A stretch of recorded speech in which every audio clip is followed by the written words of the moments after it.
Beyond the gates, spoilers tease that a storm is about to break through the fragile peace Dani Dupree thought she had finally found. Months had passed since she'd separated from Bill Hamilton, a man once central to her life, now receding like a shadow at dusk. Dani had spent that time rebuilding her identity, focusing on their children, and refusing to drown in the chaos of their broken marriage.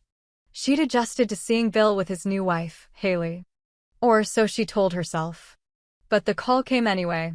Bill had sounded distant but kind, thanking her for how attentive she had been lately, checking in on his health, helping with the kids, bringing by food when she knew he wouldn't cook. Dani hadn't done it for thanks. She did it because there was a time when love didn't feel like a prison. She had done it because they shared children, a life, a past. But Bill's gratitude came with strings, and those strings were knotted tight around Haley's jealousy. Haley had been watching. Every glance, every text, every visit from Dani was a flare in the dark, a threat she could not ignore. When Haley confronted Bill, it wasn't the soft language of a woman unsure of her place. It was sharp, territorial, uncompromising. "She's in the past. I am your wife now. You owe it to me to shut that door." Bill had initially hesitated. He knew the history he shared with Dani. He respected her. Maybe, in some small corner of his heart, he still felt something close to loyalty. But Haley's anger simmered just beneath the surface, and her eyes no longer pleaded, they warned. So Bill relented. He called Dani again. This time, it wasn't thanks. It was a request. No, a command, wrapped in polite language. He asked her to stay away, to stop calling, to leave the caretaking to Haley. Dani's face hardened. Her voice did not rise, but her words cut deep. "You want to erase me, Bill? You think because we don't sleep under the same roof, I stop existing? We have children. We have history. You can't make that vanish because she's uncomfortable." But Haley wasn't done. She was there in the room, just off the call, when Dani arrived unannounced the next morning, unable to let the conversation die without her say. Haley confronted Dani face to face. Her voice was cool, deceptively calm, but her words were scalding. "You don't belong here anymore. You're not his wife. You're a complication. And I'm not going to let you manipulate him with guilt." Dani fired back. "Manipulate? I was there when he was coughing blood last spring. Where were you then? I sat with him through tests and treatments before you ever showed up in his life. He needs help, not a warden." The room cracked with tension. Bill stepped between them, his hand raised. "Enough.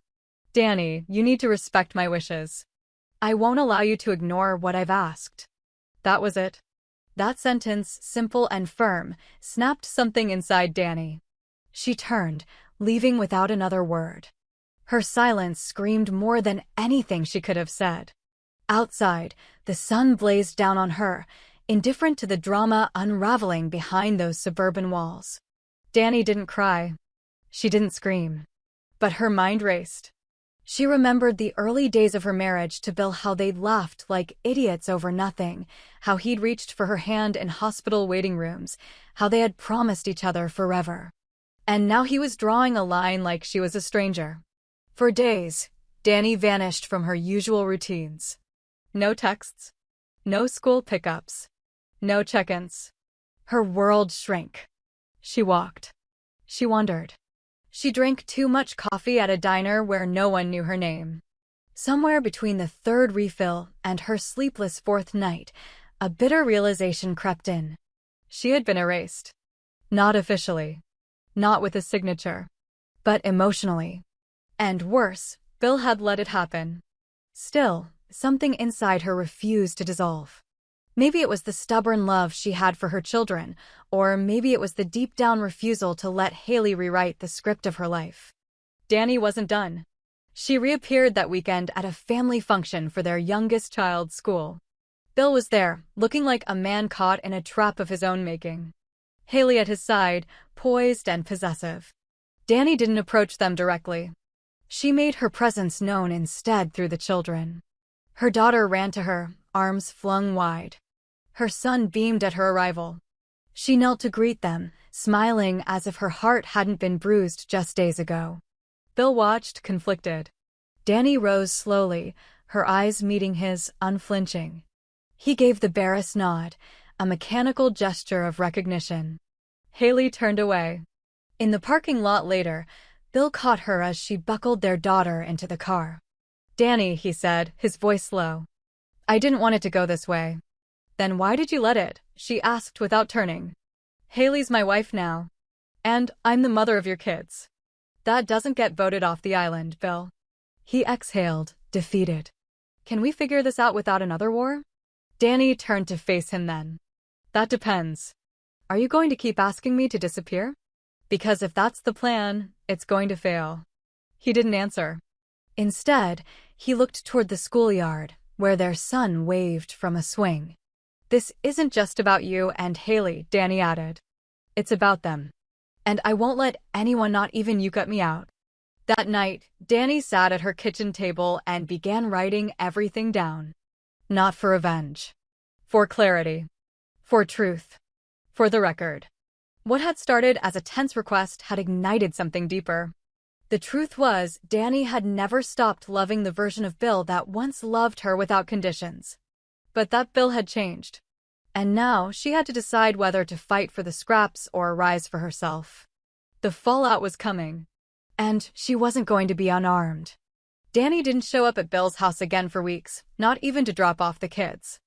Instead, she arranged for neutral pickups at school or left them with his sister when needed. Bill noticed the distance, but didn't push. Haley was relieved, even smug, thinking the problem had solved itself. But beneath that surface, the quiet was misleading. What Dani had been doing in the meantime wasn't withdrawal, it was preparation. She began speaking to a counselor, not for herself alone, but to better understand how to co-parent in a fractured situation. She documented everything. Not because she planned to go to court, but because she needed to protect her reality from being rewritten. Dani wasn't disappearing, she was laying a foundation. Meanwhile, Haley's confidence turned brittle. Bill grew distant even from her. He wasn't the same man she'd fallen in love with. The guilt he carried from the confrontation with Dani clung to him like a wet coat. He became short-tempered, distracted, more isolated. Haley tried to pull him back, romantic dinners, long conversations in bed, but none of it stuck. Bill didn't say it out loud, but part of him resented what he had done. Not just to Dani, but to himself. He had given up something essential: mutual respect, hard-earned history, the woman who had stood by him when life wasn't clean or easy. One evening, while Bill was sitting quietly on the porch, nursing his second whiskey, Haley asked again, "Do you miss her?" He didn't answer. The silence was its own confession. Haley turned cold after that. Not overtly cruel, but strategic. She began setting rules for when the children could visit. She inserted herself into every exchange with Dani, making the handoffs awkward, tense. Dani tried to remain composed, but the barriers were starting to hurt the kids. Her daughter began asking questions like, "Why can't I hug you goodbye at Dad's house anymore?" Dani didn't have answers that made sense to a child. Tensions finally exploded during a parent-teacher conference. The teacher had scheduled it for both parents, and Dani arrived first. When Bill and Haley entered the room together, the energy shifted. The teacher tried to remain neutral, but the discomfort was palpable. When the topic turned to their son's recent withdrawal in class, the room ignited. "He's confused," Dani said. "He feels like he's caught in a war." Haley replied quickly, "Maybe he's picking up on your bitterness. You come around just enough to stir things up." Dani stared at her. "I come around because I'm his mother. I don't need permission for that." Bill tried to interject, but Dani wasn't finished. "I have let so many things go for the sake of peace, but I will not let my kids grow up thinking their mother backed away because someone else decided she wasn't convenient." The teacher wrapped up the meeting early. Outside in the parking lot, Bill stopped Dani. "I didn't mean for this to become such a disaster." She looked at him hard. "Then stop letting her pull all the strings." Haley watched them from a distance, jaw tight, arms crossed. When Bill returned to the car, she didn't speak.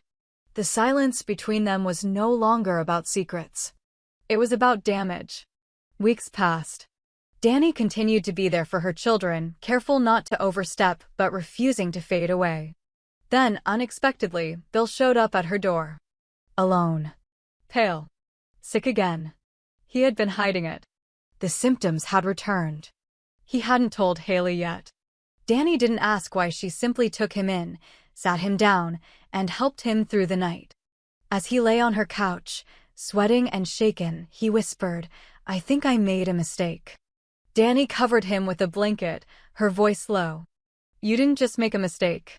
You tried to erase someone who would have never left you." Over the next few days, Bill began to rely on Dani against small things at first. A call for help picking up a prescription. A quiet conversation on a bad morning. Slowly, Haley noticed. She confronted him one night. "Is she back in your life?" Bill didn't lie. "She never left. I just stopped acknowledging her." Haley's face twisted. "So you're just going to throw everything we have away because you feel guilty?" "It's not guilt," he said. "It's clarity." Haley packed a bag that night. She left not in a fury, but in silence. Her pride would not allow her to compete in a war she believed she should have already won. But this wasn't about winning. Bill stayed on Dani's couch for a few nights, then slowly, piece by piece, started rebuilding something they had long lost. Trust. Honesty. Dani didn't open the door wide at first.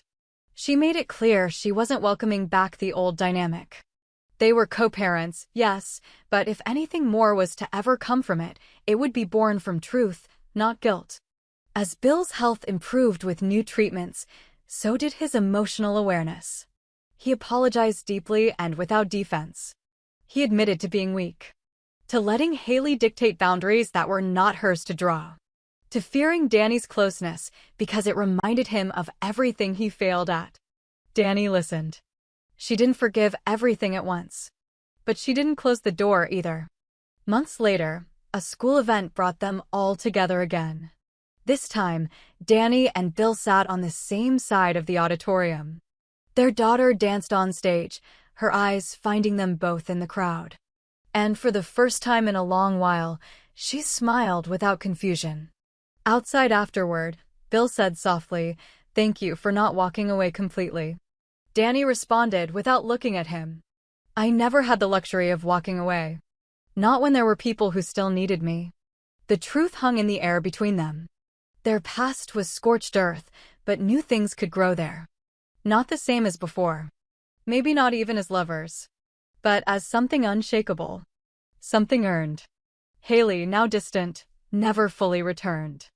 There were sporadic texts, a few bitter remarks in shared social circles, but the war she started lost its momentum when Dani refused to play by her rules. In the end, Haley had underestimated the quiet strength of a woman who had already survived heartbreak. And Dani, finally, understood that sometimes the greatest power is not in clinging to what was, but in standing firm for what should never be erased. As autumn approached, life settled into something almost resembling peace. Bill began to talk more about the future, not promises, not illusions, but practical things. His health was holding steady, and he was looking to move into a smaller place closer to the kids' school. He asked Dani to help him look. Not as a couple. As partners in something more enduring, their shared parenthood. On a brisk Saturday morning, Dani and Bill walked through an old fixer-upper on a quiet street. The house was nothing special. Peeling paint, creaky stairs. But Bill looked at it like it was a second chance. Dani watched him and saw not the man she had divorced, but a man slowly making peace with who he had become. That, more than anything, moved her. Later that week, he signed the lease. The first dinner in the new house was awkward, filled with mismatched plates and takeout containers. But their kids were laughing. Dani stayed to help unpack. Bill didn't ask her to, but she did anyway. When she finally left that night, she paused at the doorway. He looked up from where he was crouched, arranging books on a shelf. "Thanks," he said. She smiled. "Don't make me regret it." They both knew what she meant. Months passed. There were still tensions, occasional arguments. But there was also laughter. Their children began to thrive again, sensing the thaw. One night, Their daughter drew a picture for school of her family, her brother, Dani, and Bill all standing in the same yard. It wasn't a perfect ending. It wasn't cinematic. But it was honest. And in a world full of shallow goodbyes, that kind of ending was enough. Dani sat alone on her porch one evening, sipping tea. She looked at the stars and thought about all the ways her life could have broken beyond repair. But it hadn't. Not completely.